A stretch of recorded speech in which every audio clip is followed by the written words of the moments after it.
बंसी को बजाना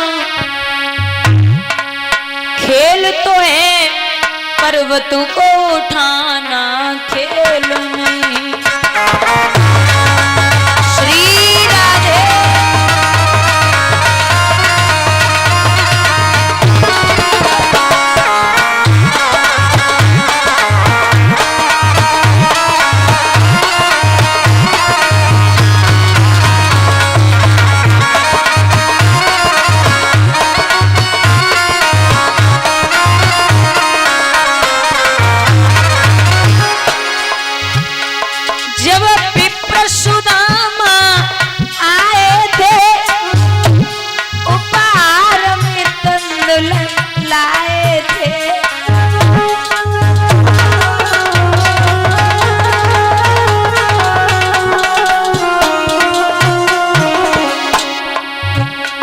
तब दीन गरीब सुदामा को धनवान बना।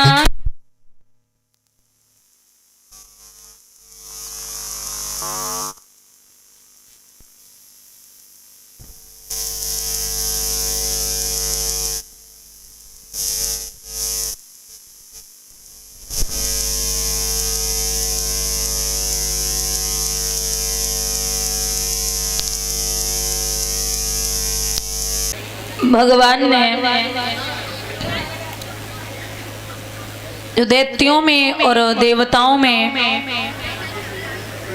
बंटवारा हुआ, सब देवी देवता देवतागण इकट्ठे हुए।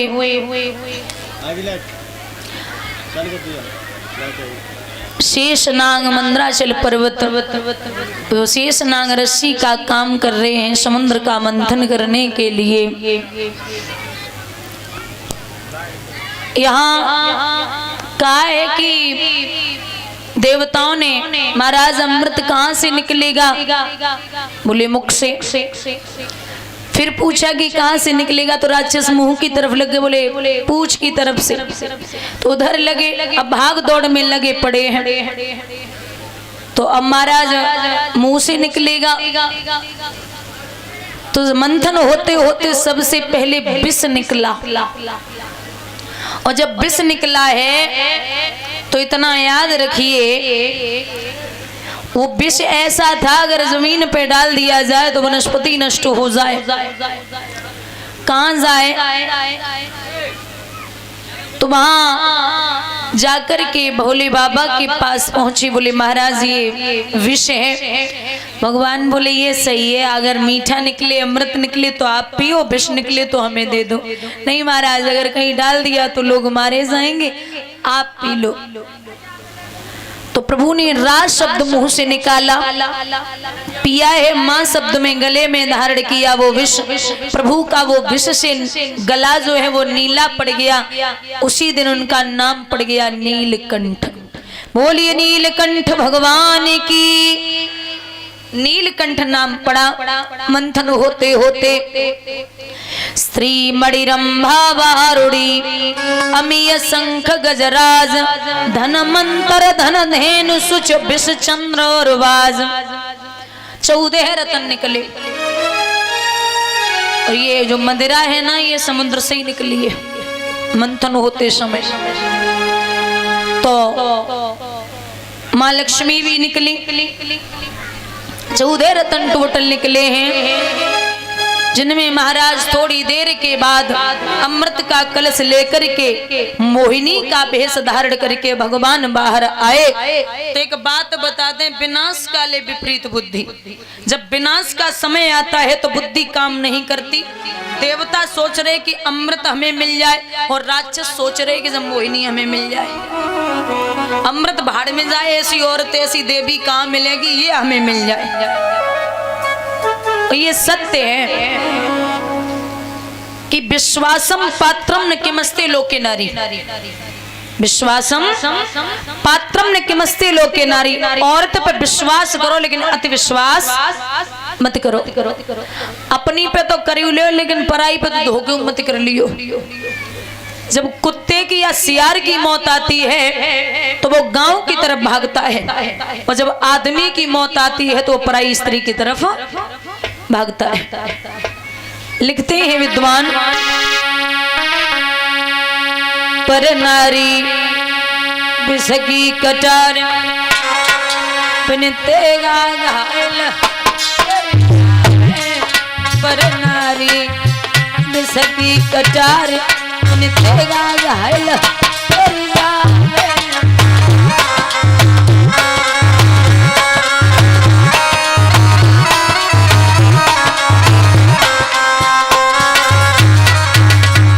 ए भैया, आज कल के नौजवानों को पर नारी अति प्यारी,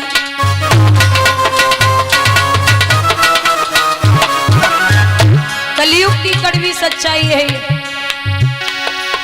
लेकिन बुद्धि से कोई न समझे।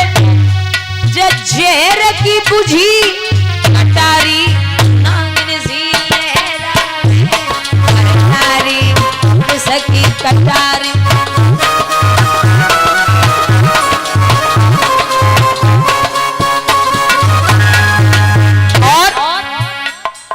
पर नारी बीमारी ऐसी जो काऊ लग जाए,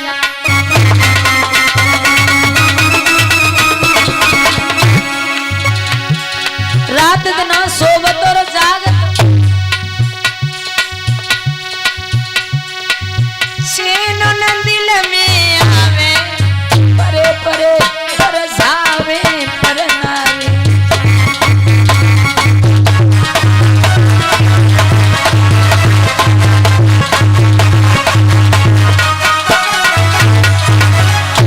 और एक सत्यता, चंचल नारी न भाई किसी की नजर में बादर फारे,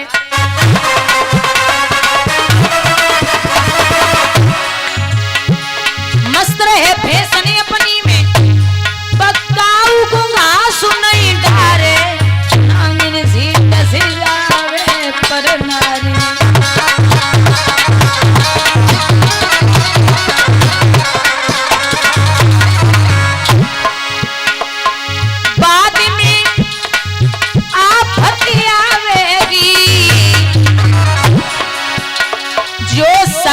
पति की नाई भई तेरी का होवेगी, प्यार जो तुमसे करती है, तुमसे पहले और पे मर फिर तुम पे मरती है, छोड़ वो तुमको जावेगी, तुमसे बढ़िया मिले फिर कोई बनावेगी।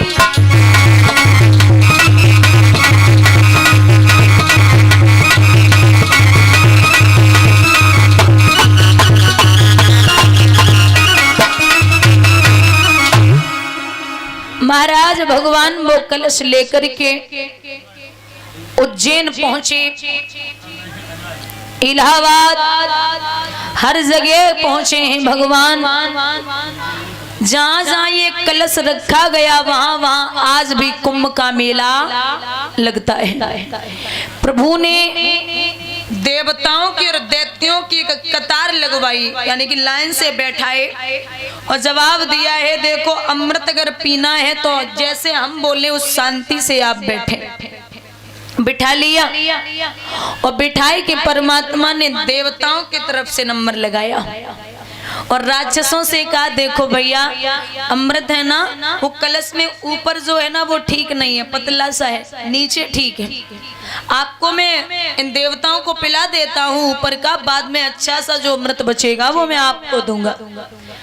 राक्षस समझ गए चालाकी हो रही है, लेकिन कछु मंद बुद्धि के वे तो आराम से बैठे, बोले नहीं अभी आएगा, ले कहाँ जाएंगे। अब देवताओं की तरफ से भगवान अमृत बांटना शुरू कर रहे, तो राहु नाम का राक्षस बैठा था राक्षसों की लाइन में, उसकी निगाह पहुंची, परमात्मा मुस्कुराते जा रहे, अमृत देते जा रहे, तो राहु जो था वो देवताओं में इधर चंद्रमा और इधर सूरज बीच में बैठ गया। तो भगवान जैसे ही बढ़ रहे, अब कोई भी हो, चाहे किसी भी कास्ट का हो, अगर बैठा है लाइन में या समाज में, तो आप ऐसा नहीं है, हमारी समझ में अगर आप सबका सम्मान कर रहे हैं तो उसका सम्मान आपको करना है। ऐसा नहीं है कि छोड़ के निकल लो, सम्मान सबका बराबर है। तो महाराज प्रभु ने सोचा कि अब हमें तो पता है कि ये बैठा है, लेकिन इसे छोड़ नहीं सकते। उंगली की भगवान ने अमृत डाला, ऐसे ही मुंह से लगाया, सूरज चंद्रमा चिल्लाए कि बोले अरे वो महाराज क्या कर रहे हो, जो तो राहु है। राहु ये सुन के भागा, भगवान ने सुदर्शन चक्र छोड़ा है, जैसे ही लगा तो एक से दो ही है गए, राहु और केतु। अब जब दो भय तो भगवान ने विचार करो कि जब एक को मारो तब दो हो गए, और दो को मारेंगे तो चार होवेंगे, चार को मारेंगे तो 8 होवेंगे। तासे एक काम करें, यहीं छोड़ दें। अच्छा, हमारे बुजुर्ग जानते होंगे और सभी जानते हैं, ज्यादातर तो एक ग्रहण पड़ता है सूर्य चंद्रमा पे, बोलते ना ग्रहण में बाहर नहीं निकलते, ये नहीं करते, वो नहीं करते। तो ये ग्रहण कोई नहीं, राहु और केतु हैं जो सूर्य और चंद्रमा को सताते हैं। नाम रख दिया था कि ये राक्षस है, वो राहु और केतु ही चंद्रमा और सूर्य को सताते हैं। प्रभु ने अमृत पिलाया है देवताओं को और पुनः वापस आए हैं। बोलिए वृंदावन में हरि लाल की। श्री सूत जी कहते हैं सौनकादिक ऋषियों, बड़ा पावन प्रसंग आता है। एक राज्य पड़ता है एरिच, जिसे हम और आप झांसी बोलते हैं।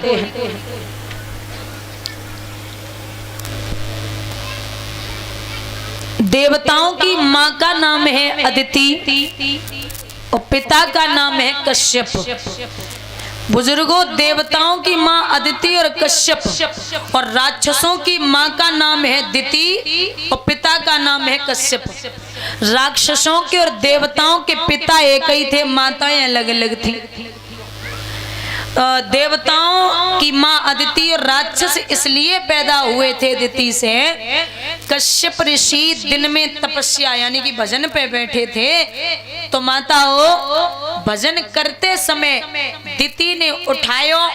दिन में कश्यप का और दिति का संभोग हुआ, तो संभोग के बाद दिति को श्राप दिया है कि तूने मेरे भजन में विघ्न डाली है, जा मैं तुझे श्राप देता हूं कि तेरे कोख से राक्षसों की उत्पत्ति होगी। हिरण्याक्ष हिरण्याक्ष जो है 12 शुकर भगवान के द्वारा मारा गया। जो ये हिरण्याकश्यप था, ये भगवान को अपना दुश्मन समझता था। इसकी एक बहन थी जिसका नाम था सिंगिका, जो विप्रजिति के लिए ब्याही गई थी। और ये ब्याही तब गई थी, इसने एक प्रण किया था कि जो हमारे भैया को मल्ल युद्ध में हरा देगा मैं उसी के साथ विवाह करूंगी। तो हिरण्याकश्यप को हरा के ये विप्रजिति सिंगिका को लेके चला गया था। आइए महाराज, ये जो हिरण्याकश्यप है ये भगवान को बड़ा दुश्मन मानता था। और माताओं कहते हैं कि भगवान के नाम और दर्शन की तो छोड़ दो बुजुर्गों, भगवान के आप दर्शन की छोड़ो, भगवान के नाम में इतनी बड़ी शक्ति है कि भव से बेड़ा पार हो जाए। दुश्मनी भी अगर निभाओ तो अच्छे से निभाओ, जैसे हिरण्याकश्यप ने निभाई, और प्रेम करो तो प्रहलाद की तरीके से करो। क्योंकि आपको रामचरितमानस से एक उदाहरण देती हूँ। जब प्रभु लंका के लिए जा रहे थे तो समुद्र का पुल बन रहा था, वहां पत्थरों और पर्वतों की जरूरत पड़ी। पुल कैसे बंद है? तो बड़े बड़े पत्थर पर्वत आए, पुल बन रहा था, लेकिन बंदर बड़े उपद्रवी होते हैं। बंदरों ने क्या किया, जो पत्थर थे उनको उठा उठा करके पानी में डालने लगे समुद्र में, और एक बात कही है कि मैं इन पत्थरों पर राम का नाम लिखूंगा और पानी में डालूंगा।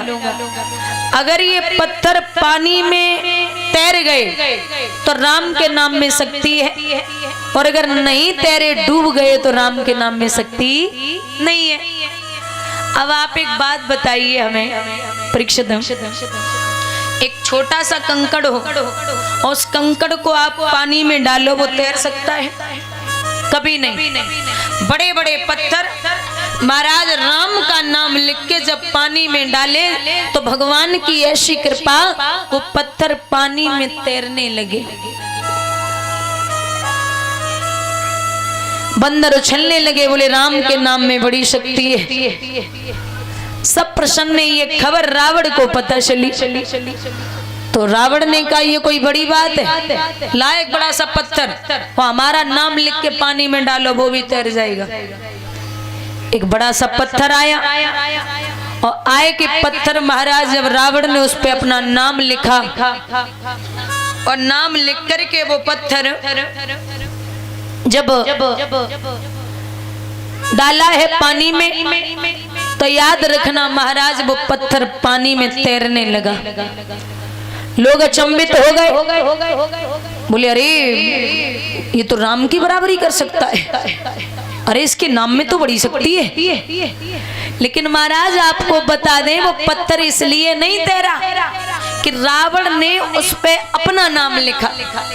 वो पत्थर तो इसलिए तैर गया कि रावण ने नाम तो अपना लिखा, लेकिन जब नाम लिखा था तो पत्थर के पास जाकर के कहा था कि तुझे राम की सौगंध है, अगर तू डूब गया तुझे राम की सौगंध है। तो पत्थर भगवान की कसम से तैरा है, रावण के नाम का कोई असर नहीं है। बोलिए गोविंद भगवान की। प्रभु के नाम में इतनी बड़ी शक्ति है, दर्शन करने की तो छोड़ दो, क्योंकि कलियुग केवल नाम आधारा, और सुमिर सुमिर नर उतर है पारा।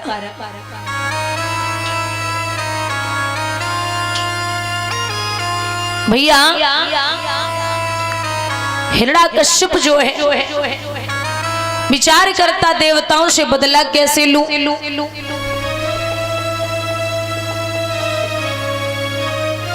तो बैठा तपस्या पर, क्योंकि अगर विजय प्राप्त करनी है तो एक ही हथियार है, क्या?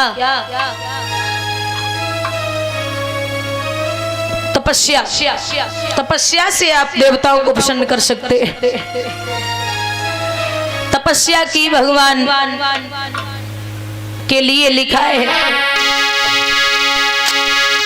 10,000 वर्षी हुई गई रे तप करी रो आए तपधारी।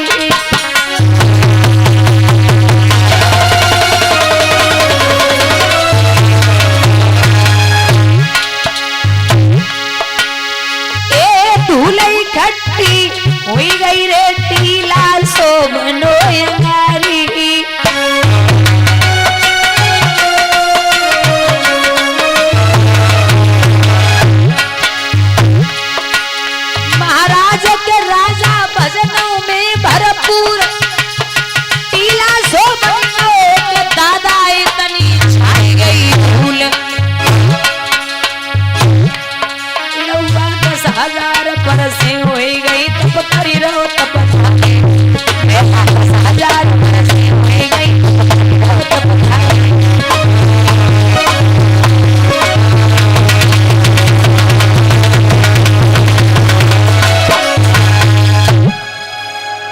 तपस्या कर रहा है, भगवान प्रसन्न हुए, जवाब दिया कहिए क्या चाहिए। ब्रह्मा जी से कहने लगा हिरण्याकश्यप महाराज, आप अगर देना चाहते हो तो हमें एक वरदान दे दो। क्या? वह वो लालू तो ऐसा लूं जो कभी किसी ने लिया न हो, और दान ही देना है तो दे दो जो कभी किसी को दिया न हो।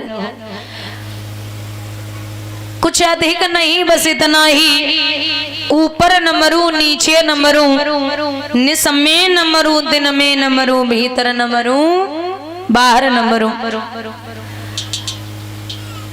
नर से न मरूं पशु से न मरूं, और ब्याह पे कोई हथियार नहीं, दुनिया के भोग विलासों से रह जाए कोई प्यार नहीं। महाराज अब कुछ भी करो हमें अमर कर दो, मुझे मरना नहीं है। जवाब दिया भगवान ने कि ब्रह्मा जी बोले अमर तो इस दुनिया में कोई नहीं है, जो आया उसका मरना निश्चित है। आप इस तरीके से कह रहे हैं, अरे ऐसा कौन है जो नहीं मरेगा, सबको जाना है दुनिया छोड़ के। महाराज मुझे अमर कर दो, नहीं हो सकता। और उपाय कोई है? बोले कोई उपाय ना है। हिरण्यकश्यप फिर समझ आए कि बोले सुनो नाथ, अरे चक्र सुदर्शन ना कोई तलवार से मरूं, चक्र सुदर्शन ना कोई तलवार से मरूं, ना भी प्यार से मरूं, ना तकरार से मरूं, ना भी प्यार से मरूं, ना तकरार से मरूं।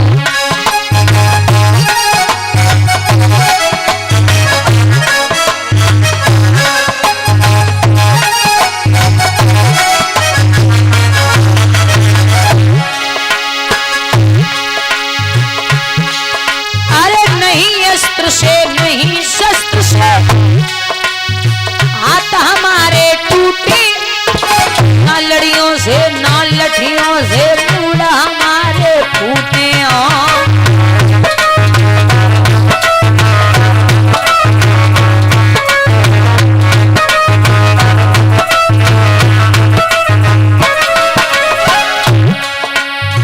ना मैं ऐसी कोई भी तलवार से मरूं, ना मैं ऐसी कोई भी तलवार से मरूं, ना मैं प्यार मरूं, ना तलवार से मरूं।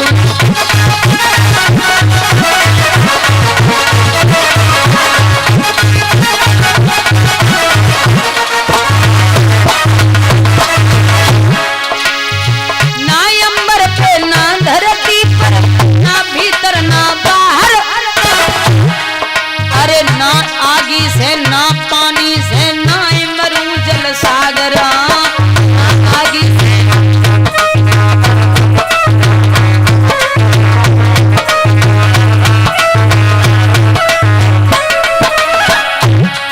अरे ना मैं ऐसी कोई तलवार से मरूं, ना मैं प्यार से मरूं, हथियार से मरूं।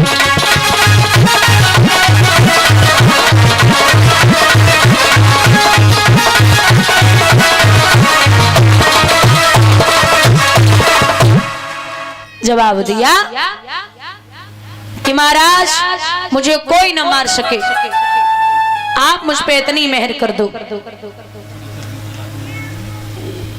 बोले ये निश्चित है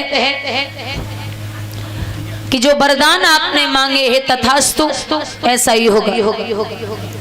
ठीक है। महाराज इतना समझा करके जब वापस आए हैं हिरण्यकश्यप, तो बड़ी खुशी है कि मैं अमर हो गया, मैं नहीं मर सकता।